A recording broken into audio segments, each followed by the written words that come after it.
देखो कौन आया।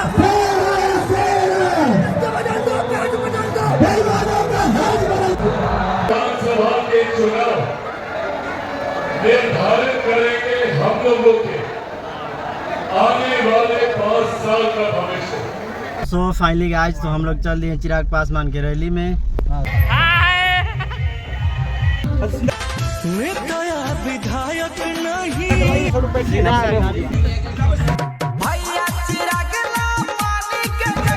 फाइनली हम लोग पहुंच गए MIT college Muzaffarpur. So finally आज तो हम लोग चल दिए चिराग पासवान की रैली में। अभी हम लोग लगभग 8-9 लोग हैं, जा रहे हैं, आपस आएंगे कि नहीं पता नहीं, लेकिन अभी और लोगों से आप लोग बात कर सकते हैं। तो ये है छोटू जी, इधर JP बाबू, पारस, मुखिया जी, अनिकेत, तो सभी लोग हैं। हम अपने गांव से गुजर रहे हैं। हमारा गांव का दृश्य और काफ़ी खूबसूरत मेरा गांव है, हरा भरा है, काफ़ी खुशहाल मेरा गांव है। हम लोग बहुत खुश रहते हैं। तो हम लोग हेलो गाइस, तो हम लोग कहाँ पहुँच चुके हैं? फाइनली हम लोग तो भट्टे मुकेश पासवान जी घर पे आ गए हैं और देखिए उनका ऐसा इन्हीं का है। आज इन्हीं के सजने से हम लोग चलेंगे चिराग यात्री। ड्राइवर है, उनका गाड़ी है। तो अभी आप लोग मुकेश पासवान के दरवाजे पर के नज़ारा देख रहे हैं। तो चलिए पूरी तरह से हम लोग आज आए हैं तो घूमते हैं, देखते हैं क्या क्या तैयारियां हो रखी है। तो ये नाश्ता का पैकेट जा रहा है। तो ये है विशाल बाबू, क्योंकि आज का मेंटेनेंस जो है, आज की सारी वर्कलोड जो है इन्हीं पे पड़ी हुई है। तो हम लोग आज चिराग भैया के झंडा लगा हुआ है इस गाड़ी पे, काफ़ी सुंदर और सुहाना लग रहा था। तो हम लोग सोचे क्यों ना टच कर ले। देखिए माननीय मुकेश बाबू जा रहे हैं, तो चलिए इनके साथ ही चलते हैं। कौन से गाड़ी में कब और किस टाइम निकलना है। हमारे छोटा चिराग अभी जो पीछे आप बेचैनी देख रहे हैं सबका नाश्ता के लिए, कि कम से कम मेरा काम ना जाए। यहाँ माला का तैयारी कर रहे हैं तो लोग पहन कर देख रहे थे। शायद साइज हम में आ रहा है तो सब में आएगा कि नहीं। है मुकेश बाबू का बैनर पोस्टर है, तो उनके घर से हम लोग फाइनली निकल रहे हैं। तो चलिए चलते हैं। देख तो जैसे निकल ही रहे हैं हम लोग, अब तो घर से बाहर निकल गए। देखिए उधर से मुकेश बाबू आ रहे हैं और देखिए वार्तालाप करते हैं, क्या कहते हैं तो सुनेंगे। उसके बाद हम लोग सीधा चलेंगे अपने गाड़ी की तरफ। पूछ लेते हैं कैसे चल वो सामने होगा, यहाँ लगा हुआ है। हम लोग भी कम आज्ञाकारी नहीं, तो फाइनली निकल दिए हैं। और JP बाबू को देखिए यहाँ पे जो है टोल टैक्स के पास आ गए हैं। पास आए तो देखें कि किन्नर दीदी लोग डांस कर रही थी, भैया चिराग वाला गाना बज रहा था और ये लोग भी इंजॉय कर रहे हैं। तो हम लोग भी थोड़ा इनसे इंजॉय कर लिए।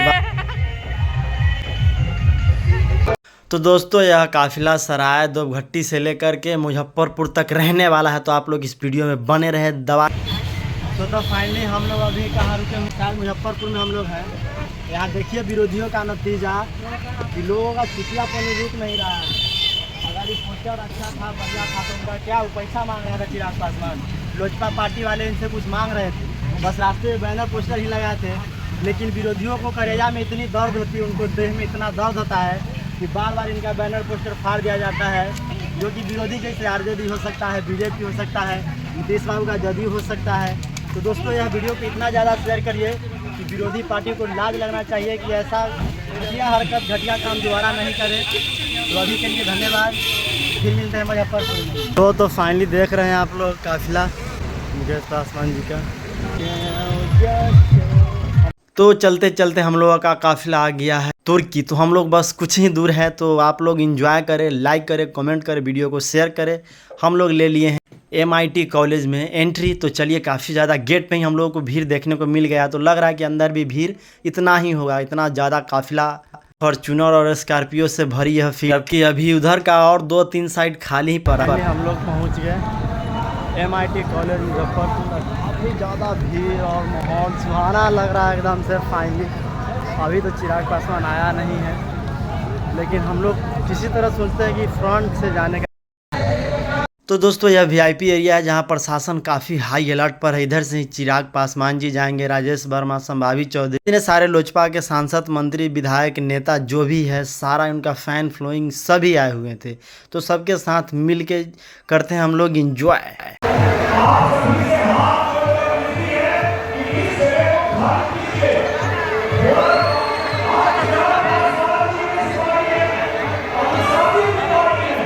तो ये अभी जो मंच पे आप सुन रहे थे अरुण भारती जी, जो माननीय चिराग पासवान जी के जीजा जी हैं। और प्रशासन कितना भी अलर्ट कर ले, कितना भी समझा दे, लेकिन भाई हम समझने वाले नहीं हैं। हम कट्टर चिरागवादी चिराग का फ़ैन हैं, तो हम लोग डटे रहेंगे। आप कितना भी हमको भगा ले, मार ले, डांट ले।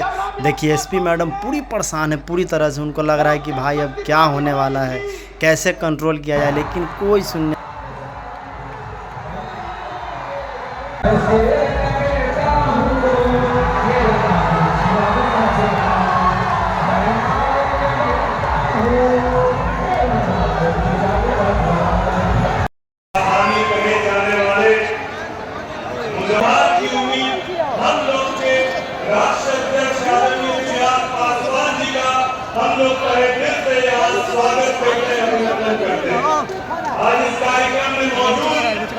बिहार के प्रभारी और जमुई के लोकप्रिय सांसद आदरणीय अरुण भारती जी का आभार और धन्यवाद व्यक्त करते हैं, जिन्होंने नव संकल्प महासभा की यात्रा के पहले दिन से आज हम लोग की यात्रा के इस संकल्प सभा की यात्रा के इस वर्ष के इस चुनावी वर्ष में अंतिम इस सभा को जिस तरीके से सफलतापूर्वक पूर्ण कराया, इसके लिए उनका आभार और धन्यवाद व्यक्त करते हैं। यहाँ पर मौजूद हम लोग की बड़ी बहन उपस्थित मंच पर हमारे पार्टी के सांसदगण, बड़े भाई अरुण भारती जी, बड़े भाई राजेश वर्मा जी, और प्यार से हम कहते हैं मुजफ्फरपुर की नारी शक्ति का प्रतीक सभी पदाधिकारीगण, वरिष्ठ नेतागण, सभी अध्यक्षगण, सभी प्रकोष्ठों के अध्यक्ष, सभी कार्यकर्तागण, हमारे बड़े बुजुर्ग, माताएं, बहनें, युवा साथी और बाबा गरीबनाथ की धरती की प्यारी जनता, आप सबका हम अभिनंदन करते हैं, आप सबका हम आभार व्यक्त करते हैं। और जरूर ये कहना चाहेंगे कि आज 12 बजे तक बिहार बंद होने के बावजूद इतनी भारी संख्या में आप सब उपस्थित हुए, यही हमारे राष्ट्रीय अध्यक्ष बड़े भाई की लोकप्रियता का सबसे बड़ा संकेत है। साथियों, आपसे ये कहना चाहेंगे कि ये सभा सिर्फ एक सभा नहीं है, ये सभा साक्षी है कि हमारा प्रदेश एक युवा नेतृत्व के लिए, एक नए नेतृत्व के लिए पूरी तरीके से लक्ष्य संकल्प के लिए अपने आप को जुटा रहा है और आगे बढ़ रहा है। आज के दिन आपको याद आता है, हमारे संस्थापक श्रद्धेय रामविलास पासवान जी ने एक बार कहा था कि मेरा चुनाव अब सिर्फ मेरा चुनाव नहीं, ये पूरे देश का चुनाव हो गया है।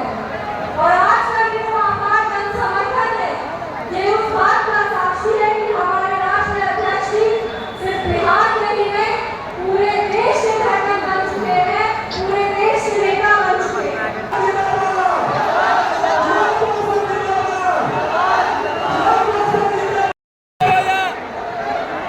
विधानसभा के चुनाव होने वाले हैं, ऐसे में ये हम खुद की जिम्मेदारी बनती है कि इन चुनावों को और इन चुनावों की गंभीरता को हम लोगों को समझना जरूरी है। अगर कहीं गलती से इस चुनाव में हमसे कोई चूक हुई तो अगले 5 साल हम सबके लिए और बिहारियों को पिछड़ेपन में धकेलने वाले वो 5 साल हो जाएंगे। ऐसे में जरूरी है कि हम इस बात को समझें कि ये चुनाव हमारे लिए, हमारी आने वाली पीढ़ी के लिए, हमारे युवा साथियों के लिए, हमारे युवक के लिए, हमारे बुजुर्गों के लिए, हमारे किसानों के लिए, हमारे मजदूरों के लिए ये चुनाव इतने महत्वपूर्ण है। आज जब यहाँ आप सबके बीच अपनी बातों को रखने आया हूँ तो मैं चाहता हूँ कि मेरे एक एक शब्द आप सबके माध्यम से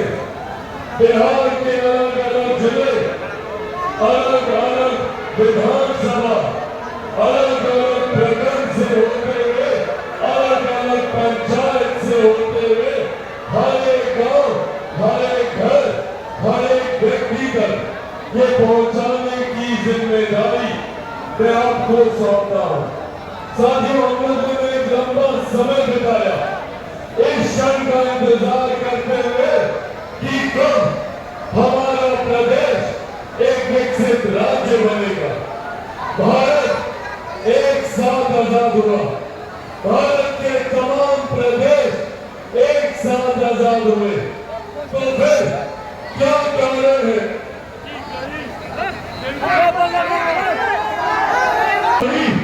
दूसरी तरफ हमारा बिहार प्रदेश जो आजादी के लगभग 80 साल के बाद आज भी पिछड़े राज्यों की श्रेणी में आता है। आज भी हमारे बिहारी साथियों को पलायन करके दूसरे राज्यों में जाना पड़ता है शिक्षा के लिए, रोजगार के लिए।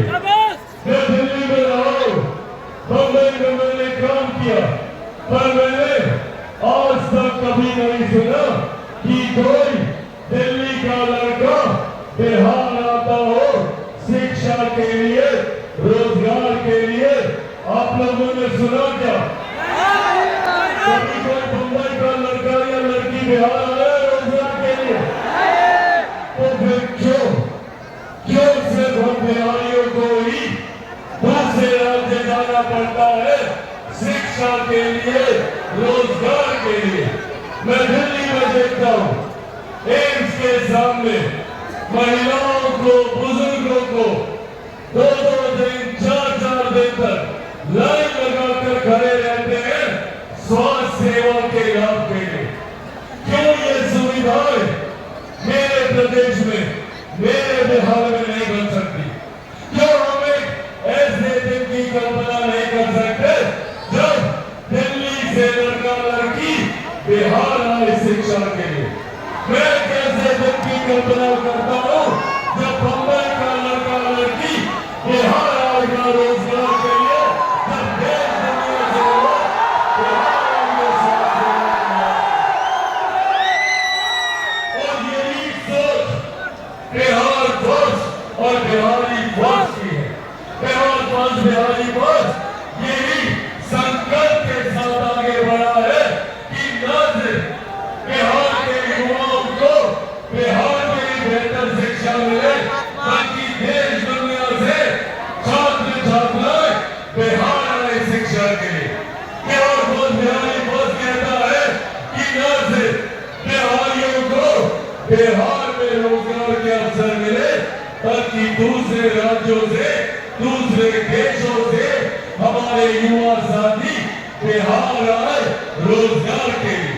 इस सोच के साथ बिहार फर्स्ट, बिहारी फर्स्ट आगे बढ़ रहा है। और ये जानना हम लोगों को जरूरी है कि क्या कारण है, क्या लगभग आजादी के 80 साल के बाद भी हमारा बिहार विकसित राज्य नहीं बन सकता? क्योंकि जब चुनाव आएंगे तो कई राजनीतिक दल, कई राजनेता आप लोगों के बीच आएंगे, विकास की बातें करेंगे, बड़ी बड़ी बातें करेंगे। तो पूछेगा उन लोगों से, पूछेगा कांग्रेस से, राष्ट्रीय जनता दल जैसी पार्टियों से कि भैया एक लंबा समय हम लोगों ने आपको दिया, कांग्रेस जैसी पार्टी को हम लोगों ने दशकों दिए आजादी के बाद बिहार को विकसित राज्य बनाने के लिए। राजद जैसी पार्टी को 90 का पूरा दशक हम लोगों ने दिया एक विकसित राज्य बनाने के लिए। तो क्या कारण है कि इतने वर्षों में भी ये लोग बिहार को विकसित नहीं बना पाए? आज भी देश में नहीं, दुनिया में बिहार को अगर पिछड़ा कहा जाता है तो लोग 90 का दशक याद करते हैं। मैंने खुद देखा है उन लोगों की आंखों में उस पलायन की पीड़ा को जो 90 के दशक से बिहार छोड़कर गए और फिर पीढ़ियां बीत गई, वो अपने राज्य नहीं आ पाए। आज भी जब हमारे बिहार का कोई युवा लड़का लड़की अगर बाहर जाता है तो उसको इस बात पर शर्म आती है कि जब दूसरे लोग उनको बिहारी कहकर बिहारी शब्द तक को अपमानित करने का आज मैं गर्व से घमंड से हर मन से कहता हूँ कि मैं बिहारी हूँ और ये घमंड मैं हर बिहारी की आंखों में देखना चाहता हूँ। कि मेरा राज्य बनस्पत दूसरे राज्यों के सबसे विकसित राज्य बने। मैं चाहता हूँ कि भारत के सबसे विकसित राज्यों की श्रेणी में हमारे बिहार का नाम आए। उस सोच के साथ, उस संकल्प के साथ चिराग पासवान आगे बढ़ने का काम करता है। और जब चिराग पासवान आगे बढ़ता है तो ये विपक्षी दल चिराग पासवान को समाप्त करने के लिए षड्यंत्र रचने का काम करते हैं। सोचते हैं कि चिराग पासवान को षड्यंत्र रचकर समाप्त कर देंगे। क्या क्या षड्यंत्र रचा?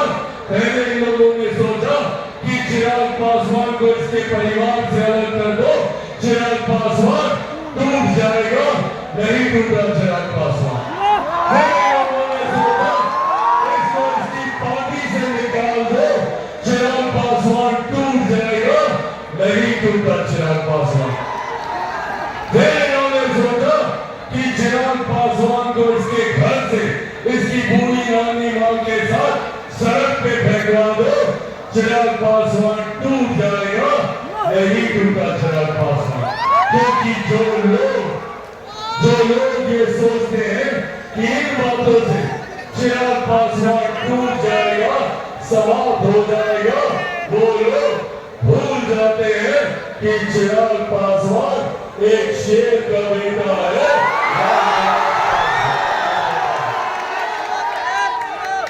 ना टूटने वाला हूँ ना झुकने वाला हूँ और डरता तो भाई मैं किसी से नहीं हूँ।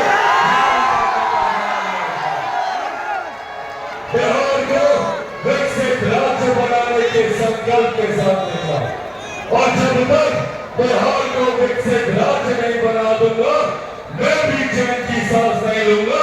ये वादा भी मैं आप लोगों से करूंगा। पर साथियों, इसके लिए जरूरी है हमें एकजुट होने की, क्योंकि चुनाव के वक्त कई ऐसे राजनीतिक दल, ऐसे राजनेता आएंगे जो हमें जात पात धर्म मजहब में बांटने का काम करेंगे, जो महिलाओं को बांटेंगे, युवाओं को बांटेंगे। राष्ट्रीय जनता दल जैसी पार्टियां जो अपने अनुयायी समीकरण पे घमंड करती है। क्या है अनुयायी समीकरण?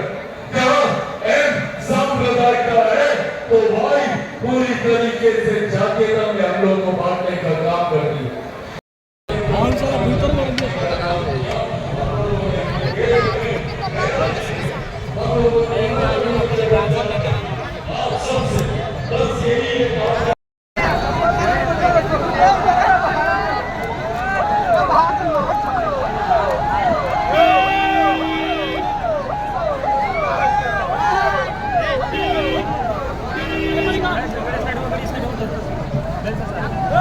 चलिए चलिए साइड हो जाइए, साइड हो जाइए।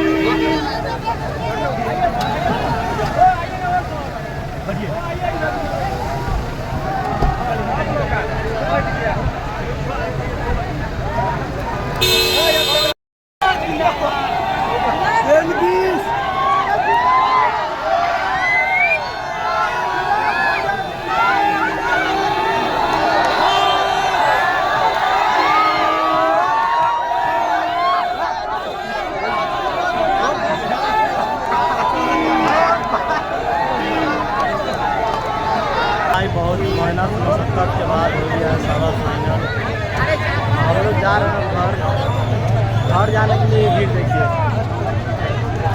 आओ देखिए परी सब।